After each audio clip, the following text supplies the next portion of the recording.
Good afternoon พี่น้องมาแล้ววันนี้มาถ่ายให้เบิ่งว่าตอนบ่ายๆพี่น้อง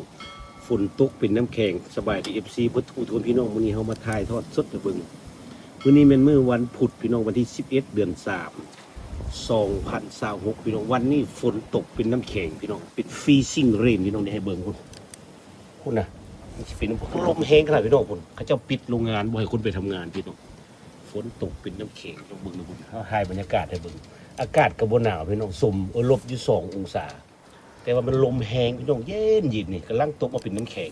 แล้วเฮาสิถ่ายให้เบิ่งโตพี่น้องติดตามพี่น้องเด้อนี่มันกำลังลงมานี่ตกเป็นพื้นแล้วเป็นน้ำแข็งพี่น้องฝนตกเป็นน้ำแข็งที่จริงหิมะหน้าบ้านเฮาก็สิเปื่อยหมดแล้วพี่น้องแต่วันนี้ฝนตกเป็นน้ำแข็งนะครับผมอยู่เมืองลาวานรัฐคิวเบกประเทศแคนาดาเด้อพี่น้องเด้อ